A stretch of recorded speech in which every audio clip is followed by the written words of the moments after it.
The morning sun cast long shadows across the Nevada desert as Colonel Jake Harrison adjusted his binoculars. The military training exercise had been going smoothly until the radar operators started reporting something impossible. An unknown object was falling from the sky at incredible speed, leaving a trail of blue fire behind it. "Sir, the object has crashed about 3 miles northeast of our position," reported Lieutenant Tony Martinez through the radio. "We are seeing some kind of energy readings that don't match anything in our database." Jake lowered his binoculars and signaled to his team. They had been conducting routine desert warfare training with the 82nd Airborne, but this was definitely not part of the exercise. The crash site was sending out strange electromagnetic pulses that were interfering with their equipment. As they approached the impact zone, Jake could see that something was very wrong. The sand around the crash site had turned into a glass-like substance, and the air itself seemed to shimmer with an odd purple glow. His Geiger counter was clicking rapidly, but the readings showed no dangerous radiation. "Holy Mother of God," whispered Sergeant Pete Williams as they crested a small hill and saw the wreckage below. What lay in the crater was unlike anything Jake had ever seen.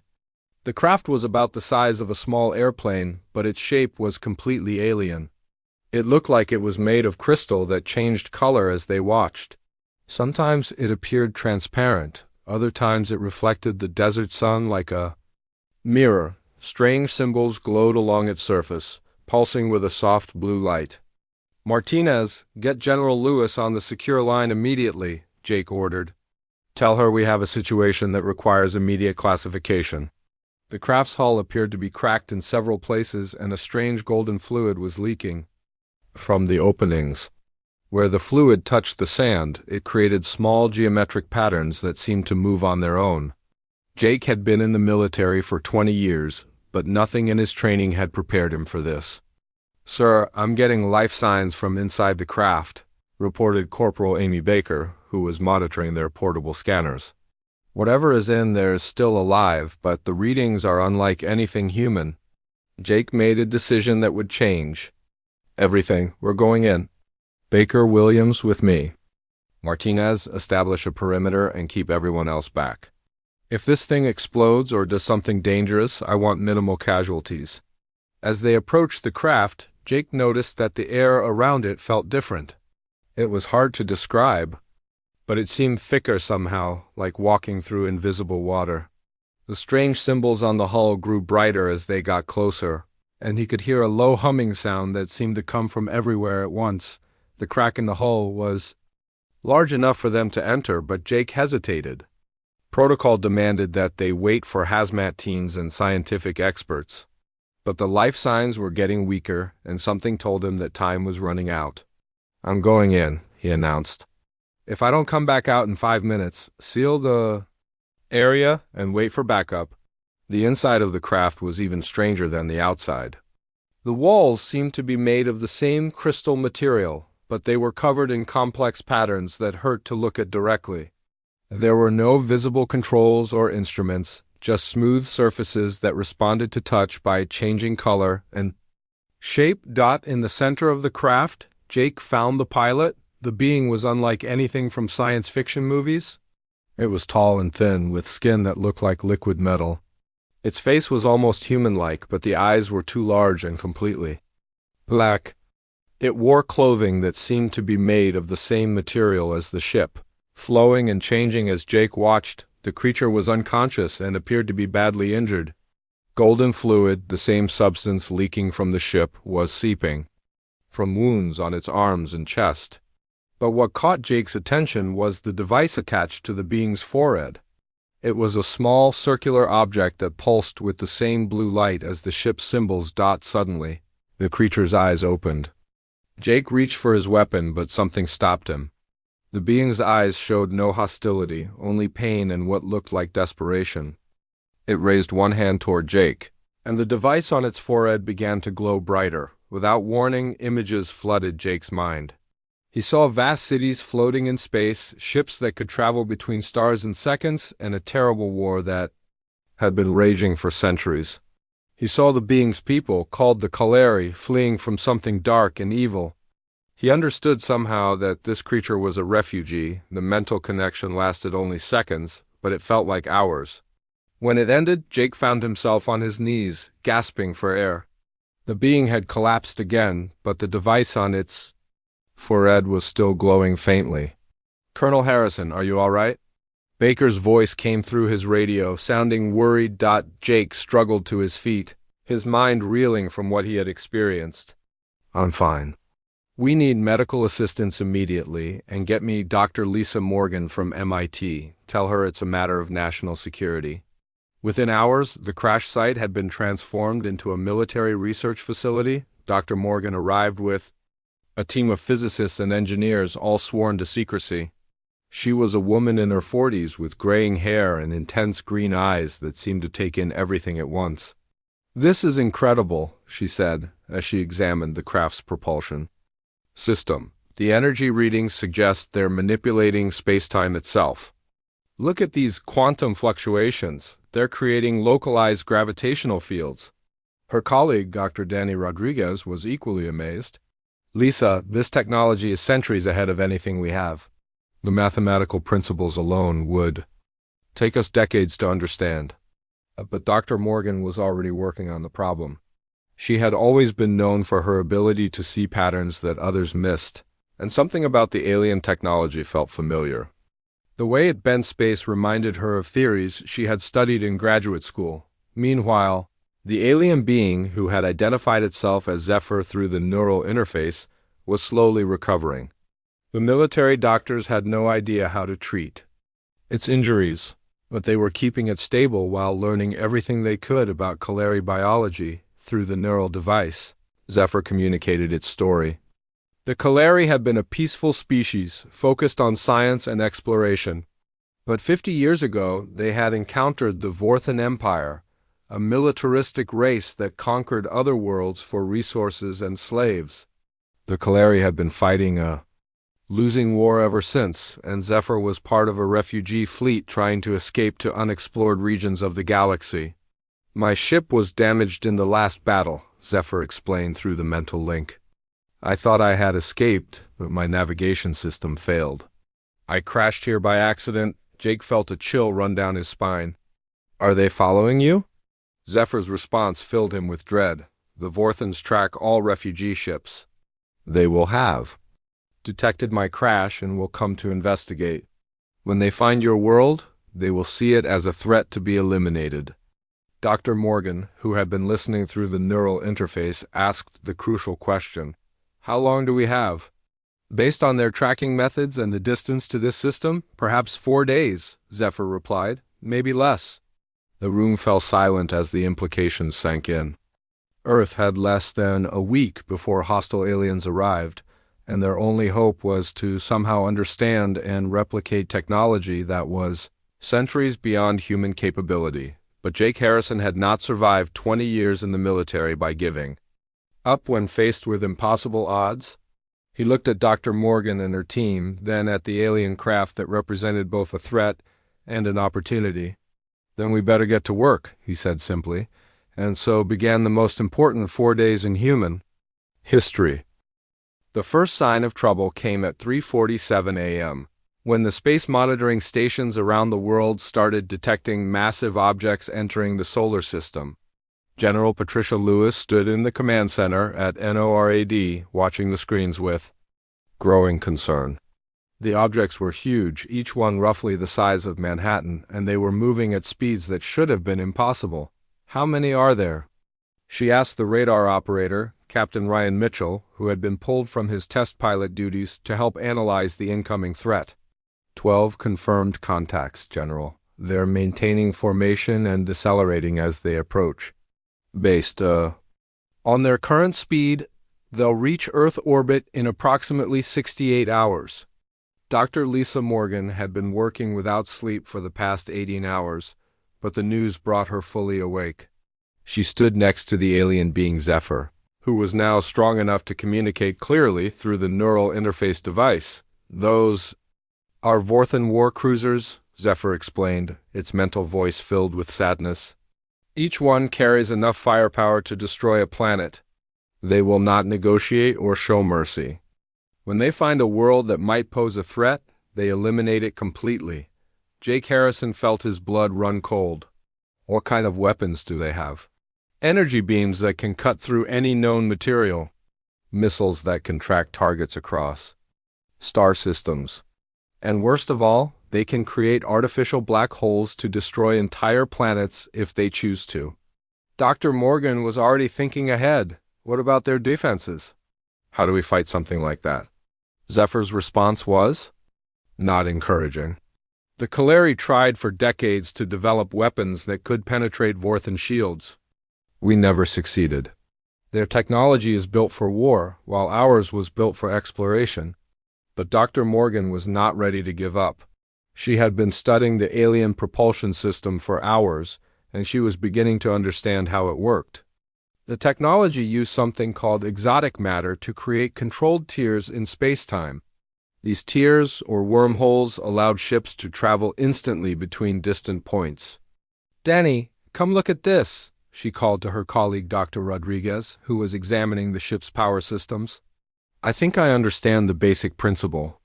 Danny joined her at the makeshift workstation they had set up next to the alien craft.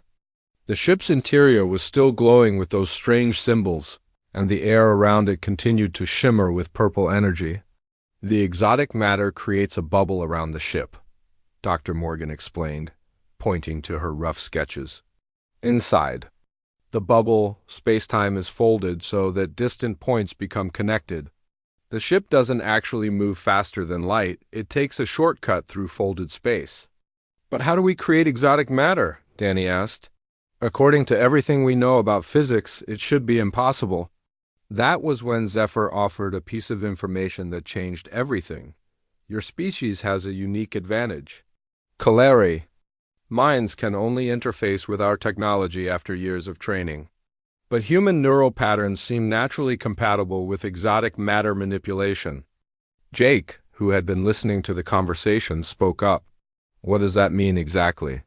"It means that humans might be able to control our technology instinctively, without the extensive preparation that Kaleri require," Zephyr explained. "Your brain patterns create quantum resonances that match the exotic matter frequencies." Dr. Morgan felt a surge of excitement. If humans could naturally interface with the alien technology, it might be possible to reverse engineer it much faster than anyone had imagined. But they still needed to understand the science behind it. She gathered her team of physicists and engineers around the alien craft. Among them was Amy Carter, a young programmer who had been working on quantum computing projects.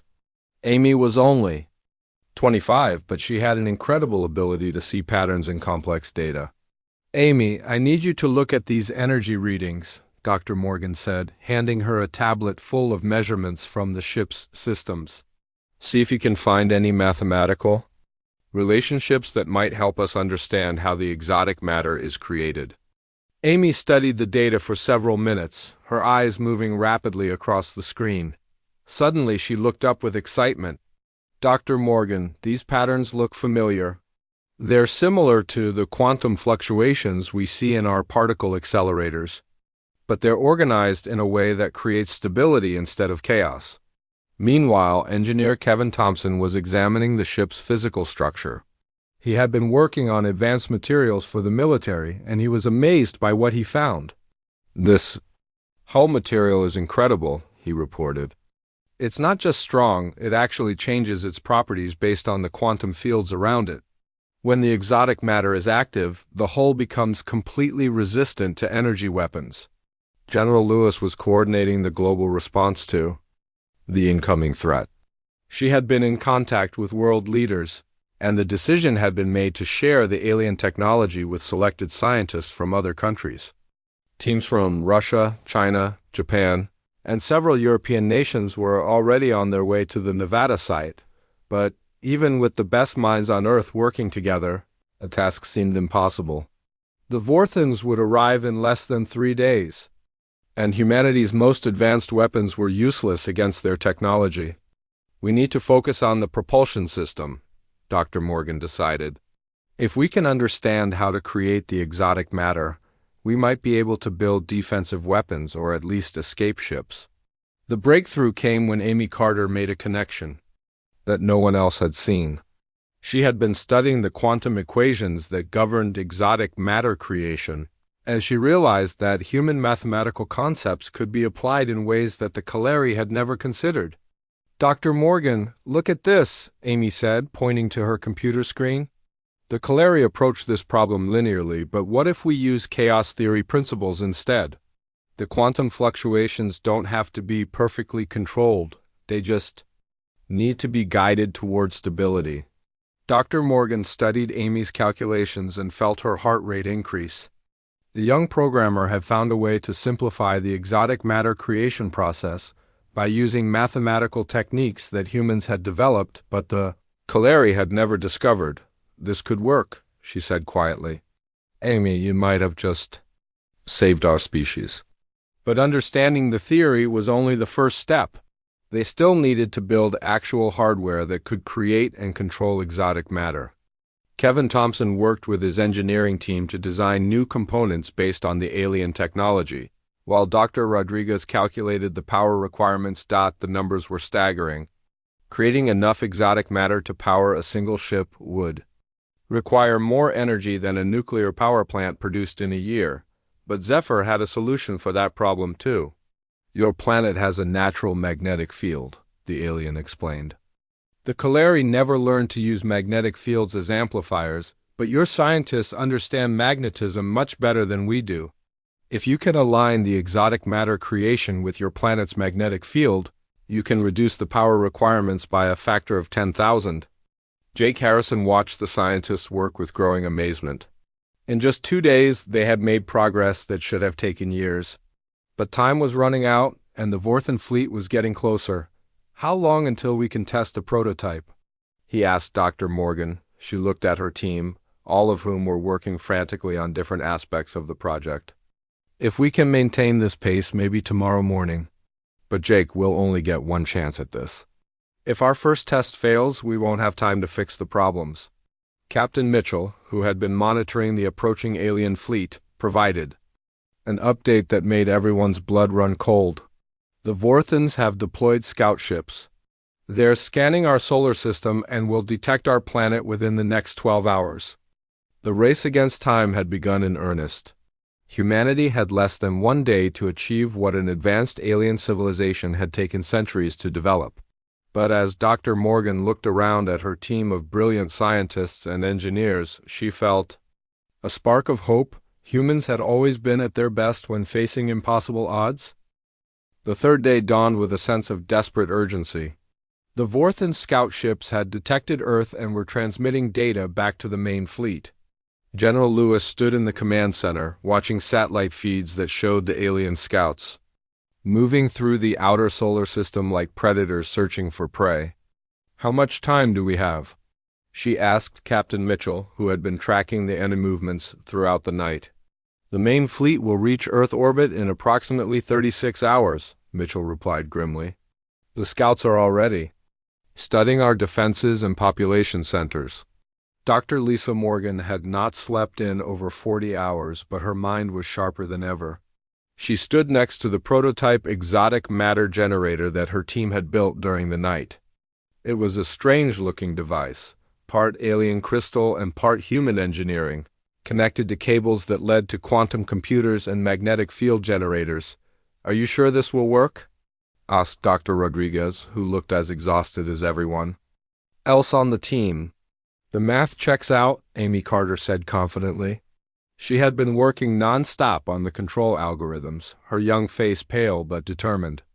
"The chaos theory equations predict that we can create stable, exotic matter using only a fraction of the power the Kaleri needed. But theory and practice were two different things. The first test would either prove that humans could master alien technology in days, or it would show that some barriers could not be overcome so quickly. Kevin Thompson had assembled a team of the best engineers from around the world. They worked together despite language barriers, united by the common goal of saving their planet. The prototype generator was housed in a reinforced concrete bunker just in case something went wrong.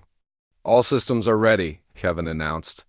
The magnetic field generators are aligned with Earth's natural field lines, and the quantum computers are running Amy's control programs.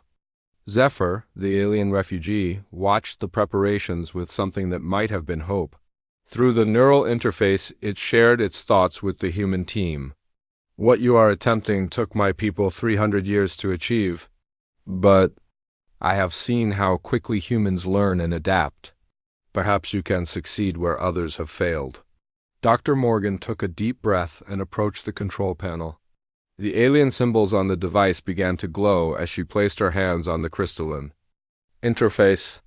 Immediately, she felt a strange sensation, as if her mind was expanding beyond her physical body.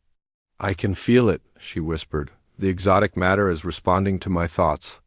The generator hummed to life, and the air around it began to shimmer, with the same purple energy they had seen around the crashed ship. But this time, the energy was under human control. "We're getting stable readings," Amy reported from her computer station. "The exotic matter is forming exactly as predicted." The first test was simple but crucial. They had prepared a small metal sphere that would be sent through a controlled wormhole to a target just 1 kilometer away. If it worked, they would have proof that humans could create and control the same technology that allowed the Kaleri to travel between stars. "Initiating wormhole formation," Dr. Morgan announced. She focused her mind on the target location, and the exotic matter responded. Space itself seemed to bend and fold around the generator, creating a tunnel through reality. The metal sphere disappeared with a flash of blue light. For a moment, nothing happened. Then Captain Mitchell's radio crackled to life. "Sir, we have visual confirmation. The sphere has appeared at the target location exactly as planned." Cheers erupted throughout the bunker. They had done it. Humans had successfully created and controlled a wormhole using alien technology, but there was no time to celebrate. "We need to scale this up immediately," General Lewis ordered. "Can we build weapons using this technology?" That was when Amy Carter made another breakthrough. She had been thinking about the problem differently than the Kaleri. Instead of trying to create massive wormholes for transportation, she realized they could create tiny, unstable wormholes as weapons. "What if we don't try to make the wormhole stable?" she suggested. "An unstable wormhole would release massive amounts of energy when it collapses. We could use that as a weapon." Dr. Morgan saw the genius in the idea immediately. "Amy, you're thinking like a human, not like a Kaleri. They tried to perfect the technology, but we can use its imperfections as advantages." Within hours, they had designed a new type of weapon.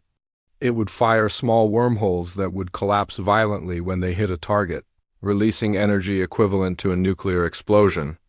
The best part was that it required much less exotic matter than stable wormholes, but they still faced the problem of building enough weapons to fight 12 massive alien warships. That was when Kevin Thompson came up with a solution that showcased human industrial capability.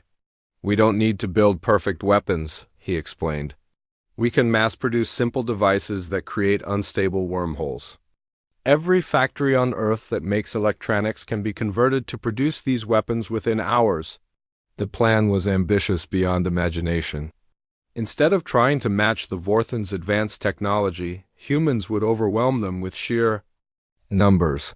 Thousands of small weapons, each capable of creating destructive wormholes, would be produced and deployed around the globe. Meanwhile, Captain Mitchell was working on another aspect of the defense. He had been studying the alien propulsion system and realized that it could be adapted for use in Earth's existing aircraft and spacecraft. "If we can install wormhole generators on our fighters and missiles, we can attack the Vorthons from multiple directions simultaneously," he explained to General Lewis.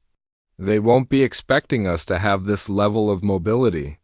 The next 24 hours were a blur of activity. Factories around the world were converted to produce wormhole weapons.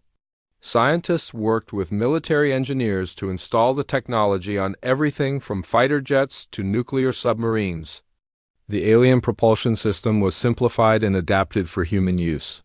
Amy Carter's algorithms were transmitted to quantum computers worldwide. allowing every weapon to be controlled by human operators who had never seen the technology before. The neural interface devices, reverse-engineered from Zephyr's equipment, allowed humans to control the exotic matter with their thoughts. But the most important development came when Dr. Morgan discovered that humans could do something the Kalari never could. While the alien refugees required years of training to safely interface with their technology, humans could learn to control it in minutes. Our neural patterns are naturally chaotic, she explained to the team. The Kalari evolved to think in orderly, logical patterns. But human creativity and intuition allow us to work with the quantum chaos of exotic matter in ways they never imagined. This meant that any human could potentially operate the wormhole weapons after just a few minutes of training. Pilots who had never seen alien technology before were learning to bend space-time with their minds. As the second day of weapons production began, reports came in from around the world. The Chinese had successfully tested a wormhole torpedo. The Russians had created a defensive system that could redirect incoming energy beams through folded space. The Americans had built fighter jets that could appear anywhere in Earth's atmosphere within seconds, but the most impressive achievement came from an unexpected source. Dr. Rodriguez had been working with a team of physicists to understand the deeper principles behind the alien technology. They discovered that Earth's magnetic field could be used as a massive amplifier for wormhole creation. "We can turn the entire planet into a weapon," he announced. "By channeling exotic matter through the magnetic field lines, we can create wormholes large enough to redirect the Vorthan's own attacks back at them." Zephyr watched these developments with amazement. Through the neural interface, it shared its thoughts with the human team. "In 3 days, you have achieved what took us centuries. But more than that, you have found applications for our technology that we never considered. Perhaps there is hope after all." The Vorthan fleet was now less than 12 hours away from Earth, but as the alien warships approached, they were about to encounter something no species in the galaxy had ever faced. Before human ingenuity unleashed upon an impossible problem, the real test was about to begin. The fourth day arrived with the Vorthan fleet entering Earth's orbit. 12 massive warships, each 1 kilometers long and bristling with weapons, took positions around the planet. From space, they looked like dark metal giants preparing to devour a small blue world. Captain Ryan Mitchell sat in the cockpit of his modified F-22 fighter. But this was no ordinary aircraft anymore. The alien propulsion system hummed beneath him, connected to his thoughts through a neural interface that had been installed just hours earlier. Around him, hundreds of other pilots were preparing for the most important battle in human history. "All units, this is command," General Lewis's voice came through the radio. "The Vorthan fleet has begun scanning our planet. They're looking for military installations and population centers. We estimate 30 minutes before they begin their attack." Dr. Lisa Morgan stood in the main command center, her hands resting on the controls of the planetary defense system. The exotic matter generator she had helped create was now connected to a network of similar devices around the world.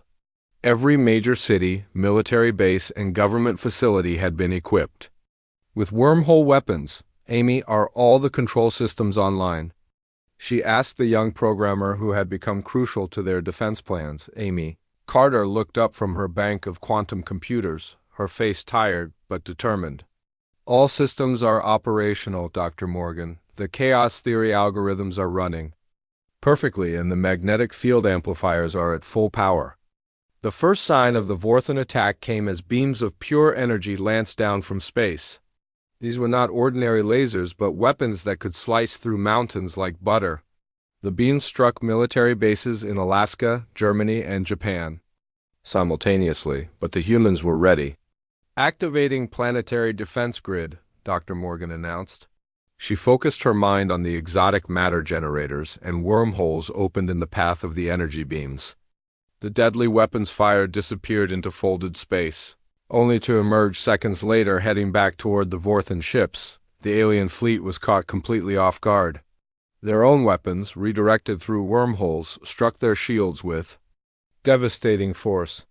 Explosions bloomed across the hulls of 3 warships as their own energy beams overloaded their defensive systems.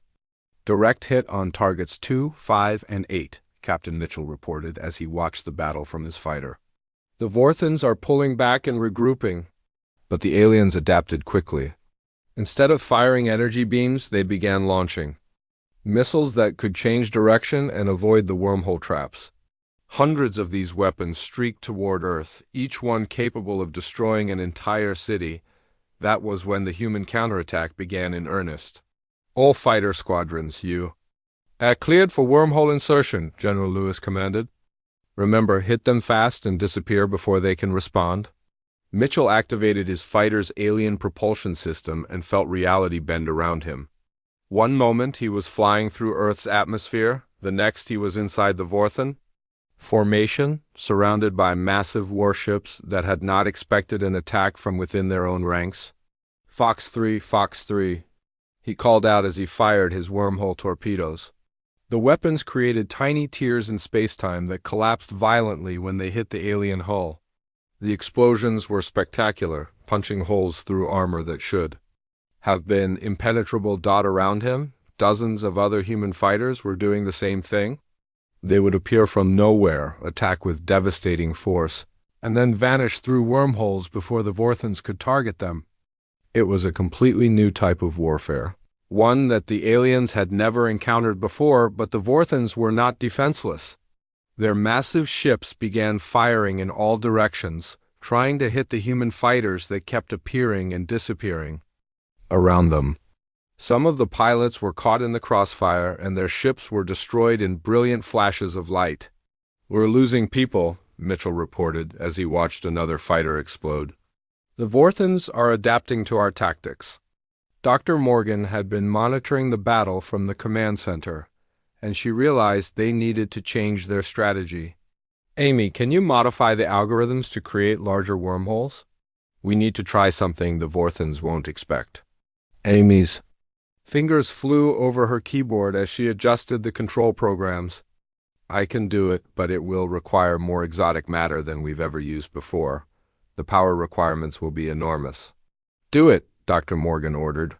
"Kevin, reroute all available power to the main generators. We're going to try something that even the Kaleri never attempted." Kevin Thompson worked frantically with his engineering team to channel every available source of energy into the exotic matter generators. Nuclear power plants, hydroelectric dams, and even solar farms were connected to the defense network. The entire planet was becoming a single massive weapon. Meanwhile, in space, the battle was intensifying. The Vorthons had deployed smaller fighter craft of their own, sleek vessels that moved with incredible speed and agility. They began hunting the human fighters, trying to prevent them from getting close enough to use their wormhole weapons. "This is getting too dangerous," Mitchell muttered, as enemy fire streaked past his cockpit. "We need backup." That backup came from an unexpected source. Dr. Rodriguez had been working with teams of physicists around the world to create what they called wormhole mines. These were small devices that could be scattered through space, each one capable of creating a destructive wormhole when triggered. "Deploying defensive field," Rodriguez announced from his control station. Thousands of these devices were launched from hidden locations on Earth's surface, spreading throughout the space around the planet like an invisible net. The Vorthon fighters flew directly into the trap. As they pursued the human aircraft, they triggered the wormhole mines, which exploded in brilliant flashes of energy. Dozens of alien craft were destroyed in seconds, their debris scattered across space, but the main Vorthon warships were still a threat. They had begun working together, coordinating their attacks to overwhelm the human defenses. Energy beams and missiles came from multiple directions simultaneously, making it impossible for the wormhole defense grid to redirect all of them. "We're being overrun," General Lewis reported. "The Vorthons have figured out how to saturate our defenses." That was when Amy Carter made the suggestion that would change everything. "Dr. Morgan, what if we don't try to defend against their attacks? What if we take the fight directly to them?" Dr. Morgan understood immediately. You want to create a wormhole large enough to transport our entire defense network into space. Exactly, Amy replied. We can move all of our weapons platforms through wormholes and surround the Vorthan fleet. They won't be able to target Earth if we're fighting them at point-blank range. The plan was incredibly risky. Creating wormholes large enough to transport entire military installations would require more exotic matter than had ever been generated before. If something went wrong, the resulting explosion could damage Earth itself, but they were running out of options. The Vorthan fleet was preparing for a final assault that would destroy human civilization. Desperate times called for desperate measures. All units, prepare for wormhole transport, Dr. Morgan announced. We're taking this fight to them. The exotic matter generators around the world began working in perfect synchronization. Amy's algorithms coordinated the quantum chaos, while Kevin's engineering teams managed the massive power requirements. The magnetic field amplifiers drew energy from Earth's core itself. Space began to fold and bend around the planet as the largest wormholes in history opened simultaneously. Military bases, weapon platforms, and fighter squadrons disappeared from Earth's surface, only to reappear in space directly around the Vorthan fleet. The aliens found themselves surrounded by an enemy that had just transported an entire planetary defense system to their location. For the first time in the battle, the Vorthans seemed uncertain. The final phase of the battle was about to begin. The silence in space was broken only by the hum of weapons charging. The Vorthan fleet found themselves surrounded by human forces that had appeared from nowhere through massive wormholes. 12 alien warships, each the size of a small city, were now facing thousands of Earth's defenders positioned all around them. Admiral Kresh, commander of the Vorthan fleet, stared at his tactical displays in disbelief. In over 200 years of conquest, he had never seen anything like this. A primitive species had somehow transported their entire military to surround his fleet in a matter of minutes. How is this possible? He demanded from his bridge officers. These creatures should barely understand fire, let alone space-time manipulation. Captain Ryan Mitchell flew his fighter through the maze of human and alien ships, coordinating the attack. All units, this is Alpha Leader. We have them surrounded, but don't underestimate their firepower. Stay mobile and keep using the wormholes for cover. Dr. Lisa Morgan watched the battle from the command platform that had been transported to space along with everything else.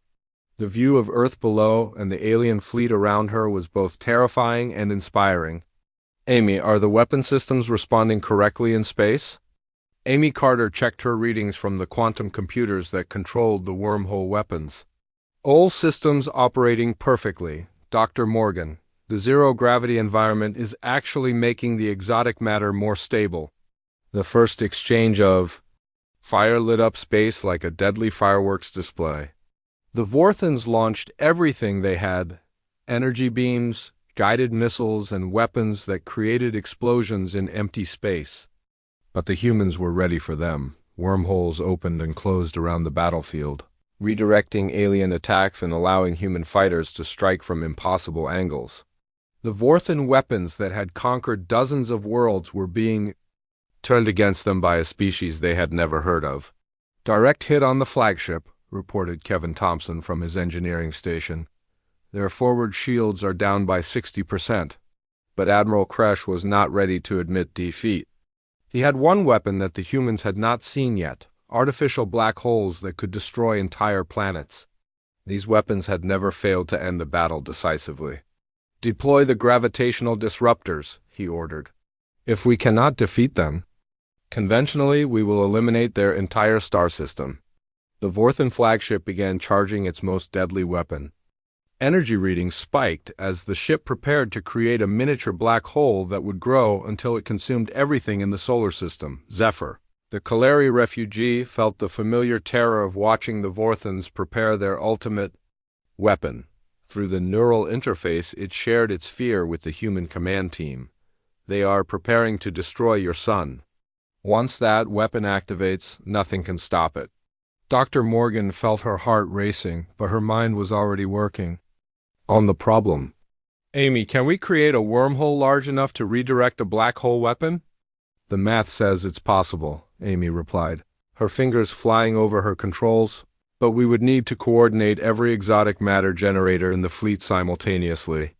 And if we make even a small mistake, the black hole could destroy Earth instead of the Vorthons. Then we better not make any mistakes, Dr. Morgan said grimly. The Vorthon weapon finished charging and fired. A sphere of absolute darkness shot toward Earth's sun, growing larger with each passing second. If it reached its target, the star would collapse and take the entire solar system with it. All exotic matter generators focus on my coordinates, Dr. Morgan commanded. We're creating the largest wormhole in history. Around the battlefield, every human ship and platform directed their exotic matter toward a single point in space. The fabric of reality began to bend and twist as enormous amounts of energy focused on creating a passage through folded space. The artificial black hole was halfway to the sun when the massive wormhole opened directly in its path. The deadly weapon disappeared into the tunnel through space-time, but instead of emerging somewhere harmless, Dr. Morgan had calculated a different destination. The black hole emerged from the wormhole, directly in front of the Vorthon flagship. Admiral Kresh had just enough time to realize what had happened before his own weapon destroyed his ship. The massive warship was crushed into nothing as the artificial black hole consumed it completely. "The flagship is gone," Captain Mitchell reported with amazement. They destroyed themselves with their own weapon, but the battle was not over. The remaining 11 Vorthon ships were now desperate and dangerous. They began firing at everything around them, trying to break through the human encirclement before more of their weapons could be turned against them. That was when Dr. Rodriguez implemented the final part of the human strategy, activating cascading wormhole network. He announced from his control station. What happened next showcased the true genius of human tactical thinking. Instead of fighting each ship individually, the humans had created a network of interconnected wormholes that allowed them to coordinate attacks from multiple directions simultaneously. Weapons fire from human ships disappeared into wormholes and emerged from different portals, striking Vorthon vessels from angles they could not defend against. It was like fighting an enemy that could attack from everywhere at once. The Vorthon ships tried to adapt, but human creativity proved too much for their tactical computers. Amy Carter was constantly modifying the wormhole network, creating new attack patterns faster than the aliens could respond to them. "Their formation is breaking apart," Kevin Thompson reported. 3 more ships are showing critical damage. Admiral Vex, commander of the second-largest Vorthon ship, made a desperate decision. All remaining vessels concentrate fire on the planet below. If we cannot win, we will at least complete our mission to eliminate this threat. The surviving Vorthon ships turned their weapons toward Earth, preparing to destroy the world that had somehow defeated their mighty fleet. But the humans had one more surprise waiting for them. "Planetary shield activation," Dr. Morgan announced calmly. The exotic matter generators on Earth's surface, still connected to the space-based network through permanent wormholes, created a protective barrier around the entire planet. The Vorthon weapons struck the shield and were absorbed harmlessly, their energy redirected through wormholes to power Earth's defenses. "Impossible," Admiral Vex whispered as he watched his most powerful weapons fail to even scratch the planet's defenses. The final phase of the battle was swift and decisive. Human fighters swarmed the remaining Vorthon ships while wormhole weapons struck from every direction. One by one, the alien warships were disabled or destroyed. When the last Vorthon vessel exploded in a brilliant flash of light, space fell silent once again. The battle was over, and humanity had won. Captain Mitchell flew his fighter back toward the command platform, still hardly believing what had happened. "Command, this is Alpha Leader. All hostile contacts have been eliminated. The Vorthon fleet is destroyed." Cheers erupted from every human ship and platform in the fleet. They had done the impossible, defeated an enemy with technology centuries ahead of their own, using weapons they had built in just 4 days. Dr. Morgan slumped in her chair, exhaustion finally catching up with her. Zephyr, are there any other Vorthan fleets we need to worry about? The Kaleri refugee's mental voice was filled with amazement and gratitude. The Vorthans always sent their strongest fleet first. When they do not return, the Empire will assume this system is too dangerous to attack. You have not only saved your world, but given hope to every species that has suffered under Vorthan oppression. As the human fleet began returning to Earth through the wormhole network, the implications of what they had accomplished began to sink in. In 4 days, humanity had reverse-engineered alien technology, built a planetary defense system, and defeated one of the most powerful military forces in the galaxy. But more than that, they had announced their presence to the universe in a way that no one would ever forget. Earth was no longer a primitive world hiding in an unknown corner of space. They were now a force to be reckoned with among the stars. The age of human space exploration was about to begin, and the galaxy would never be the same again.